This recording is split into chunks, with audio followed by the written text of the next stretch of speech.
What's up YouTube? Capital G here. Got another dank and disturbing duel and display for you guys to check out. Y'all know what time it is. We just talked about this card, True EXODIA, yesterday. It wasn't even 24 hours ago, but you guys also know by the laws of Yu-Gi-Oh! That means that there must be an FTK. People were commenting that in my comment section. They were like, yo Cap, don't even worry bro. By tomorrow there'll be an FTK with this card. This is honestly just another example, guys. I'm not even joking of why Konami has to do something. I know they want to sell those Megatons, man, but they got to do something with either the Dangers or really Saryuja. I mean, I can kind of understand the Dangers because they want to sell the Megatons, but there is legitimately no reason why this card should be at 3 in the TCG. It is just a degenerate FTK facilitating piece of crap. Anyways, this duel is brought to you by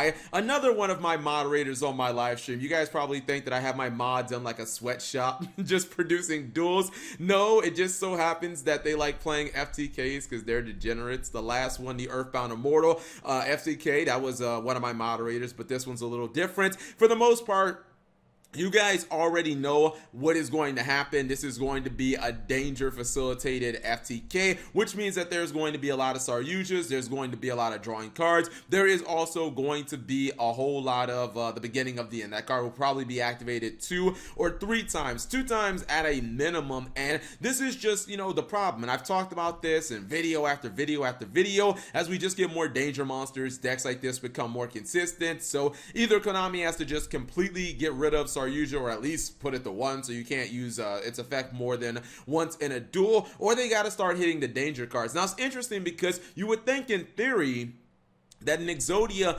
FTK really wouldn't, or really EXODIA wouldn't work well with Dangers, because how do you make sure that you don't discard the EXODIA pieces? There's no real way. However, you know, it just so happens that True EXODIA doesn't really care about EXODIA pieces in the hand. You're looking to summon them, and a lot of people also know about this card right here called Tri-White. It's supposed to be, I believe, a Skull Servant card, but you can technically use it in EXODIA as well. It can summon 3 of your EXODIA pieces. Obviously, it's not a hard once per turn. So the only way to actually screw up in this deck is if you troll and you banish your EXODIA pieces for the beginning of the end. As long as you don't troll, it's honestly just like free. It's a free win. You can discard as many EXODIA pieces to the graveyard as you want. It does not matter. You're going to summon them. Or technically, if your opponent plays DD Crow, yeah, if they banish one of your EXODIA pieces, you will lose. Now the thing about the True EXODIA, right?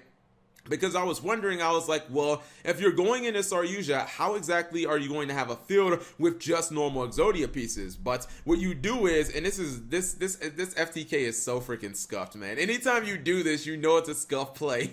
I think that Gem Knights and Spirals are the only decks that do this. You summon Nightmare Unicorn and you spin your own Nightmare Unicorn back to the extra deck. Now those decks will do, like, they'll spin Master Diamond or they'll spin their Spiral Resort back to to their main decks, but this deck actually it has the unicorn spin itself, and the only reason you're doing that is because you want to get it off the field. Once you've used your Saryujas and you've drawn all your cards, you kind of need to make sure you have no other monsters on the field. So that's really the only kind of, you know, pain in the butt play. I guess if your opponent does wait for you to do all of this and then they effect Veiler your Saryuja, I mean not your Saryuja, but your Nightmare Unicorn, technically you also just lose because yeah, if you have any other monsters on the field, you cannot fulfill the condition of True EXODIA. So you see right there, the Tri-White is going to be activated. He's going to go ahead and summon the 3 pieces of EXODIA. Actually, you know, it doesn't really matter that this card is or isn't a hard once per turn, because you have to summon exactly 3. You cannot summon like 2 of them. You have to summon 3 pieces. So he has his 4 pieces of EXODIA,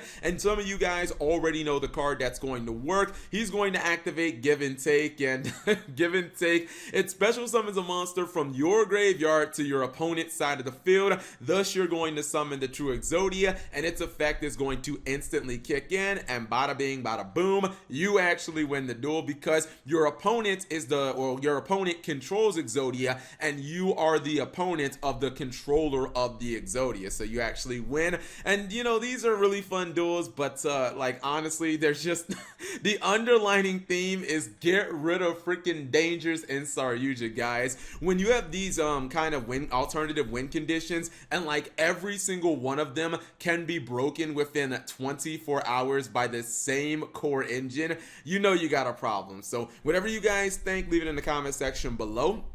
I don't honestly think that I even need to show the deck. I mean, for real, guys, just throw, what, like 27 Dangers, a Zephyros the Elite, like Shadow, you know, Shadow, Beast, and Dark Robot. Just throw that shit into a deck. Throw in some copies of, throw in some copies of Give and Take and Try Right, and basically you got the deck with your Saryujas and all that good stuff. Thank you guys for watching. As always, leave your comments in the comment section below. Subscribe if you have not already, and turn on that notification bell for daily videos. And actually, I debated you guys, how I debated myself. Even I didn't know that there'd be a second duel in this video, but I knew that there would almost certainly be a Treasure Panda version of the True EXODIA FTK, simply because in the past I've seen this card multiple times be able to summon 4 pieces of EXODIA to the field. Generally speaking, that didn't used to do a lot, although there were some plays where, God, I forget exactly the card, but I know that there was a duel on my channel where somebody summoned all 4 pieces of EXODIA, the limbs, and then put them back in their hand, and they ended up winning that way. But Treasure Panda can basically do the same exact thing. It does summon all 4 pieces, and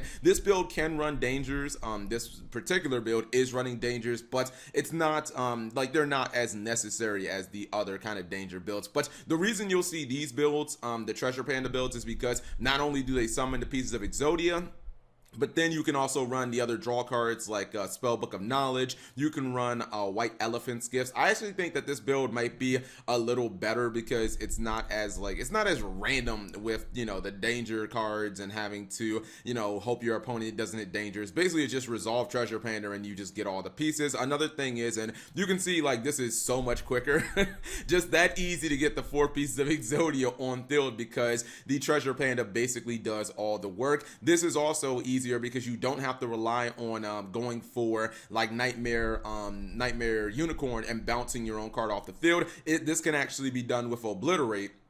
Obliterate can bounce any monster, so whatever monster you have on the field that isn't actually one of the EXODIA limbs, you just bounce that card to your hand. Usually it's an extra deck monster. This build does use Saryuja, but it wasn't used in this duel. Don't worry, there are multiple Saryujas. So for anybody saying, Cap, Saryuja wasn't the problem, no, Saryuja's still a problem, but this is just, I would rather run the the Treasure Panda build of EXODIA, and once you get your True EXODIA in the graveyard, you just activate Give and Take, give it to your opponent, you have the 4 pieces on hand, on field, and then you just win the duel. So yeah, True EXODIA already broken, and shout outs to Yugi too, because he had the video up within like 2 hours. Forget about 24 hours. That man put the video out immediately.